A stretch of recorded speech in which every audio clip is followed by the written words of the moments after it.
In this video, I'm going to be covering sharpening of chisels and maintenance of chisels. So as you can see here in front of me, I have a sandstone sharpening stone. This is one of the old antique ones that would have spun around, and it's quite out of round, so it's not much good to spin, but it's a handy tool for sharpening chisels. This just gives you an idea. This is a sharpening stone that I'm going to be using for demonstration purposes.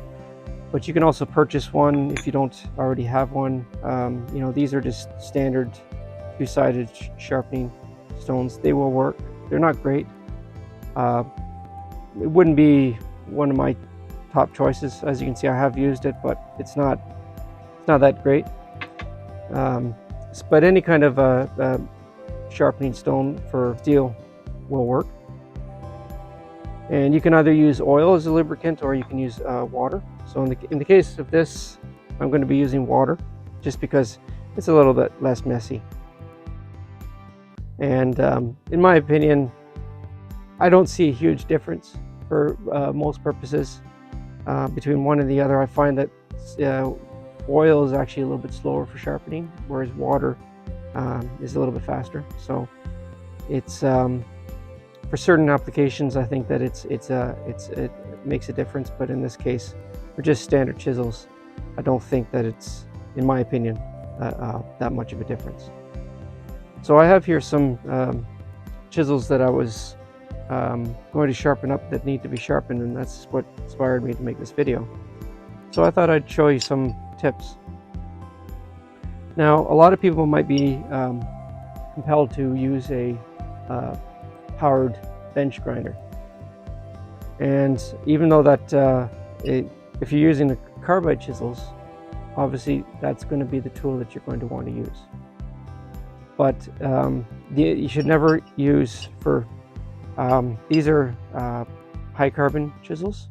So these are the kind that these are all forged. These are all chisels that we've made here, and they should only ever be touched to a bench grinder when you're prepared to retemper them, because the bench grinder will suck the temper out of them. It'll overheat the metal, and it'll soften the edge and it won't hold the edge anymore. So unless you are intending to either retemper them or reforge them, there's absolutely no reason why you should ever use a bench grinder for carbon chisels. So these are a variety of different types of carbon chisels, all from different sources. Some of these are forged punches. So this is a standard punch that you would buy, and it's been forged into a chisel. This is some kind of a high carbon. I figured it was probably a drill shaft. I bought this at an antique shop, but I think it was just when you go around to an antique shop, if you just tap on the steel, you can hear the sound, and that'll give you a good idea about how it rings, whether or not it's fit for forging, whether it's a high carbon or an iron. So that's how I selected this one. We call these grunt chisels, or just general purpose chisels. These are the kind of thing that if we need to chop that concrete or something, we'll use these. But at the same time, when they're freshly sharpened, they make a great tool. You can do some really nice detail work on it. It holds a very nice edge. So they're just all around general purpose chisels. It's a little bit heavier, and they're handy to have. Every toolkit, every field kit, you should always have a variety of these kind of chisels that you don't mind if the end snaps off or you end up getting a big chip in it. It's not the end of the world. And that's why you need a lot of chisels on standby, because you don't have time to sharpen them all the time. So we have a large variety. This is the kit that we take this down when we're installing, and this will have a large, general variety of all kinds of different chisels, carving chisels, bull noses. We use these for paring in our cut stonework, doing alignments and correcting of deficiencies. So these chisels here, they're made out of, these ones here are made out of that Swedish steel from a 1960s vintage Volvo coil spring. Excellent steel. I've done a few interesting things with that steel. All kinds of different sources you can get chisel steel from. Old broken coil springs are excellent place. It's very high quality steel. Any kind of a spring steel is ideal. You can use old garage door springs. Yeah, we actually had a contact that was in the garage door industry, overhead doors, and was able to get us a lot of cut or discarded springs of all kinds of different sizes. So we have a tremendous variety of all different sizes of high quality spring steel. So these are all just our general purpose chisels that we do all kinds of various types of work in the field with. This sharpening stone has previously been used with oil, so it's got a little bit of oil still soaked in it, and that's why the water will bead a little bit, but it will eventually soak in. So it's again, you can use both oil and water. But here's a good field chisel, and when you're sharpening chisels, you always want to go in one direction. So if they already have an edge, you want to maintain that same edge.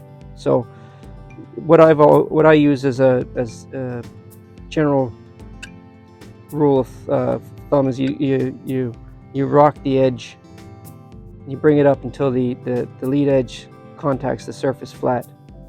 And in the case of this chisel, which has a very short cutting edge, the best way to describe it is I know a lot of videos will talk about the ideal angles, and I know you can even get angle guides, but you don't really need them. It doesn't take that long to get a feel for what angle works best, and you may have to try a little bit of trial and error, because I do alter my angles from time to time depending on the type of stone that I'm cutting. So harder stones, you're going to have a slightly more shallow angle, whereas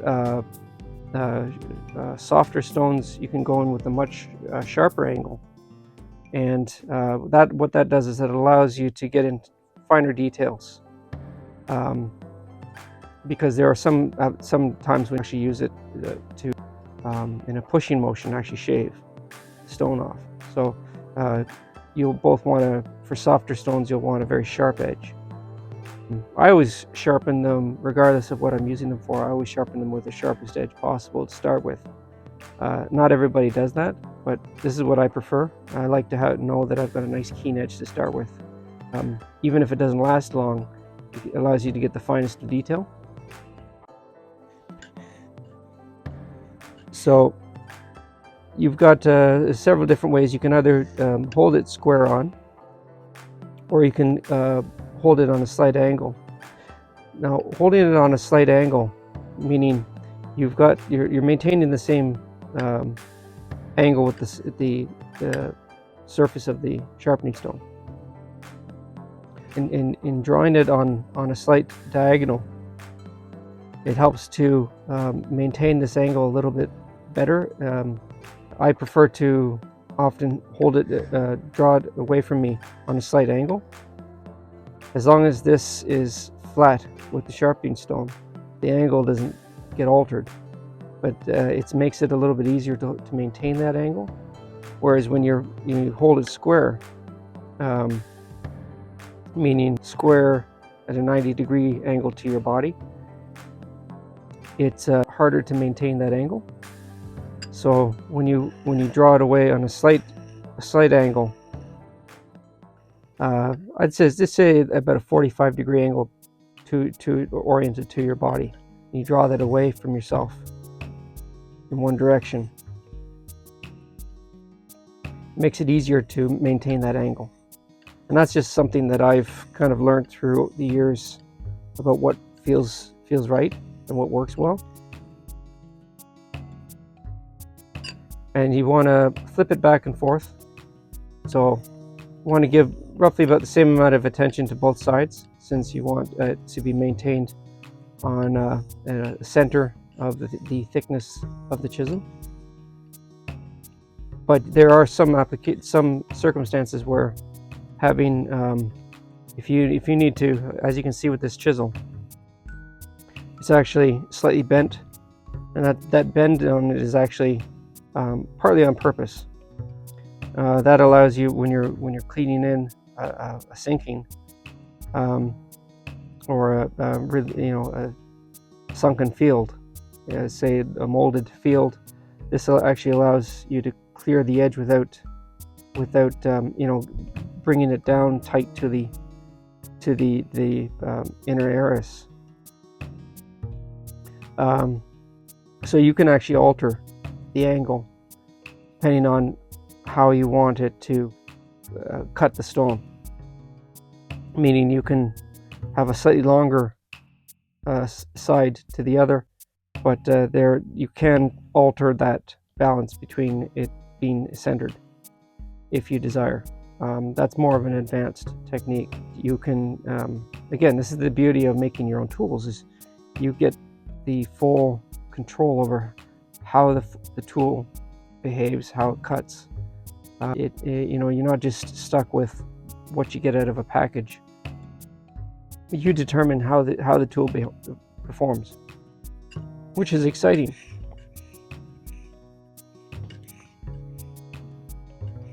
And you want to, as you can see, I use two fingers to guide the bottom, the chisel, in the direction, and I use my other hand to put the pressure down. And this allows you to get a really good feel of maintaining that same angle. When you have both hands putting pressure on it, you'd have less control over the angle. But when you control the angle with one hand and you just push it with the other, allows you to get a better feel of the angle. Again, these are techniques that I've kind of developed over the years personally that work very well for me.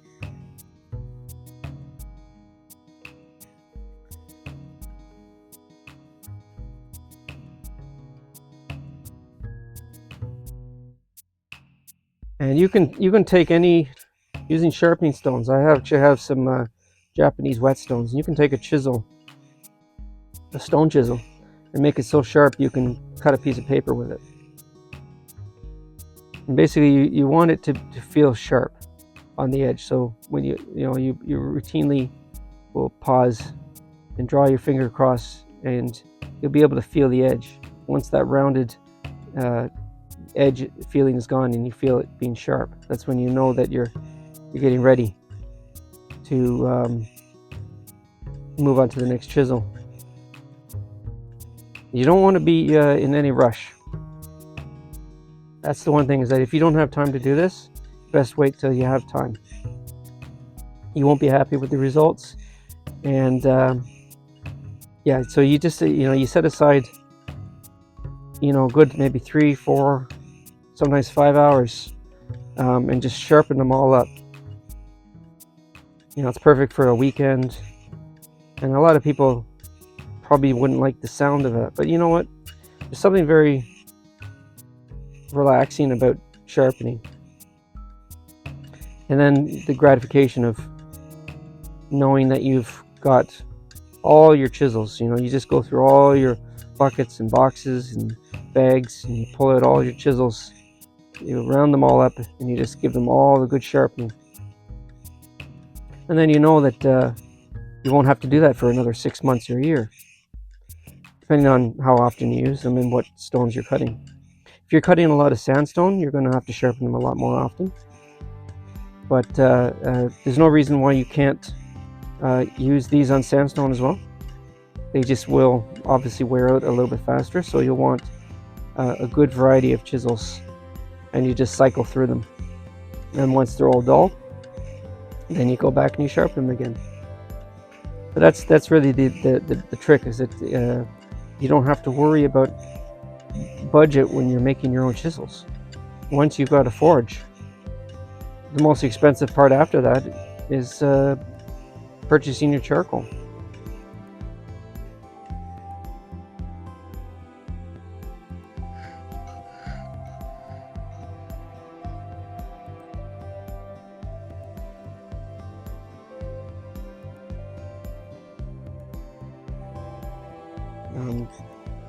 These are,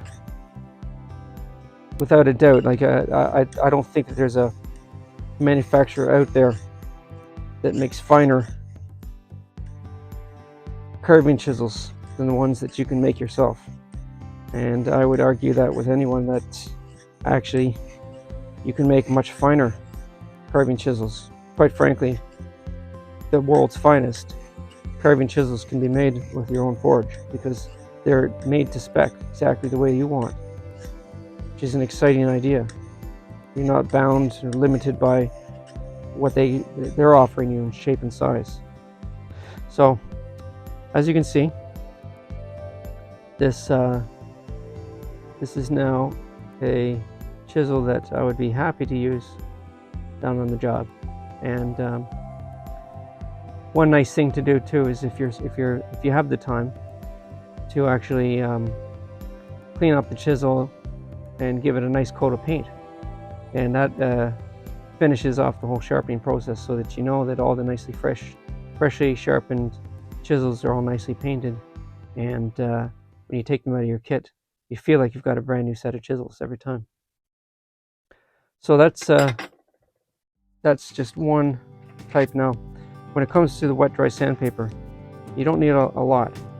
But this is just a piece of, you can either use, I have 180 or I have 220, depending on how much stock you need to remove. So if you're just keying up an edge of a light chisel, 220 does a great job. In this case, this one is quite a bit more worn. So what I'll do is I'll use the 180, and exactly the same process as using a sharpening stone.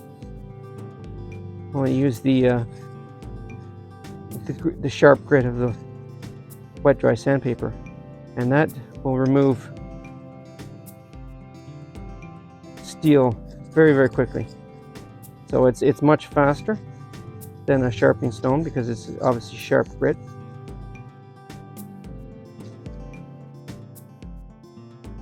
But you will also wear the paper faster as well. So it's these are, you wouldn't want to do a whole set of chisels with this, but this is perfect for a field sharpening, or if you don't have a sharpening stone. So this is probably the most economical way to keep a set of carving chisels sharp.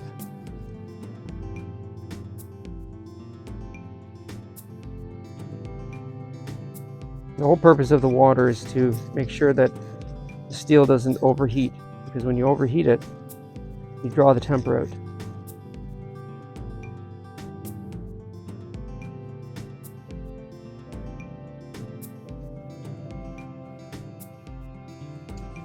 Which is why you don't want to ever use these on a bench grinder, because it will draw the temper out.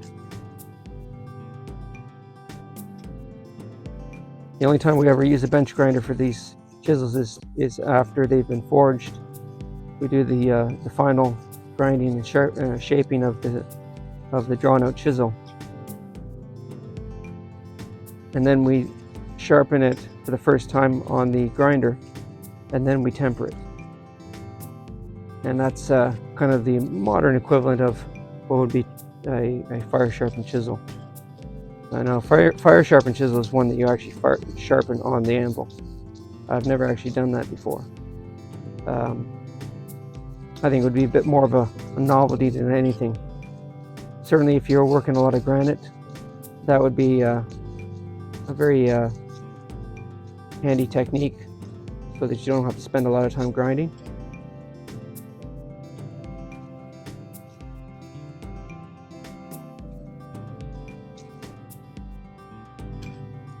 Now this chisel here that I'm sharpening is one that is coming to the end of its temper. It's I guess you could call it like a half temper. So it's still good for soft stone, but it just loses its edge that much faster. But this will be a prime candidate for retempering and possibly even drawing out, since it is a little bit fat in its shaft here. So I'll probably, when I do draw this out, when I do reforge this, I'll draw it out more and thin this out, and it'll give back a lot of life to this chisel. And then it'll be absolutely exciting to use. And you can get quite a few reforging if you have a nice long shaft to the chisel. You can get quite a few reforgings to them. That's one of the advantages to having these long chisels. Some people have inquired about why the chisels are the length that they are, but anybody that's ever done any kind of deep carving knows even a chisel that long is, in some cases, when you're trying to reach in behind some deep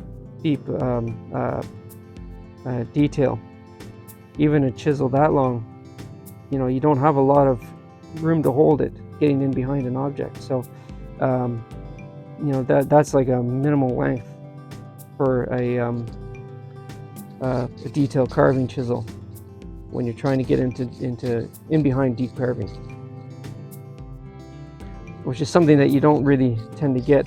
I think that the only long carving chisels I've ever seen were Italian chisels that had nice long shafts, but it's not very common to see nice long chisels.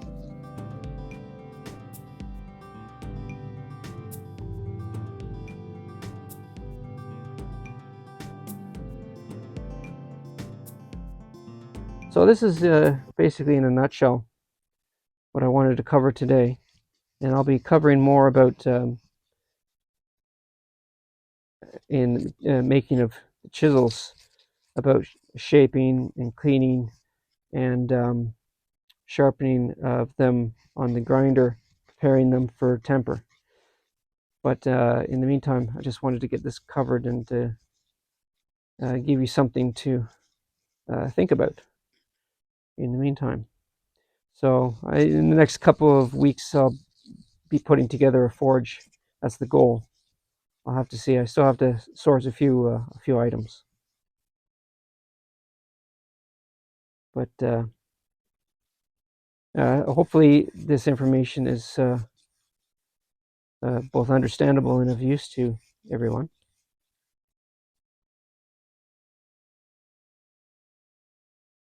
And as I improve my video making skills, I will be redoing a few of these videos in the future, so we can update the information and also improve in the way that I communicate with myself to you. Like I said, I fully acknowledge the fact that I'm not necessarily a natural teacher.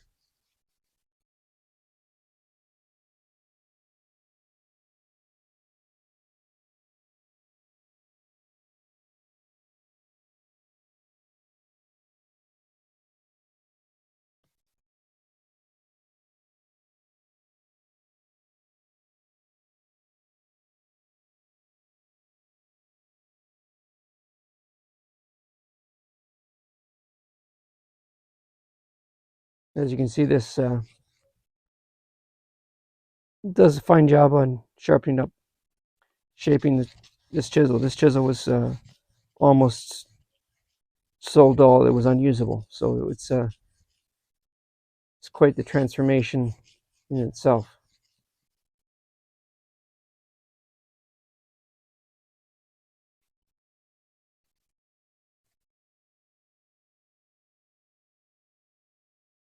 It's very satisfying restoring your tools to tip-top shape and enjoying the end product.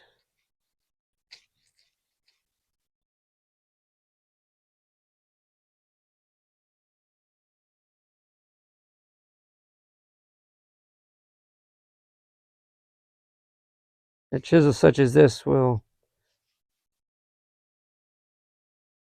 do very nicely for any of the limestones and the softer marbles. So, as you can see, I've got a piece of uh, uh, Carrara marble underneath here, and that's one of the materials that this chisel will work beautifully on.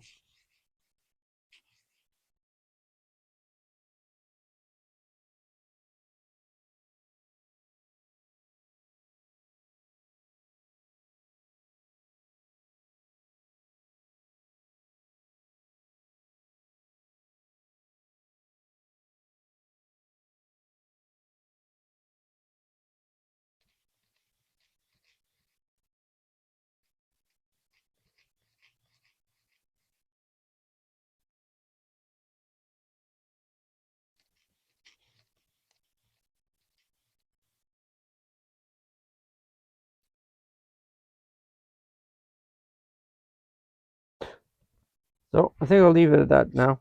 And as you can see, this chisel is it's almost done. It's still have a bit more to get it sharper, but you can get the gist of what it is that I'm doing.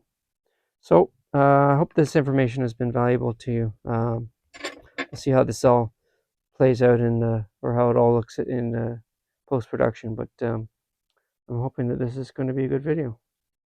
All right, thanks. Bye.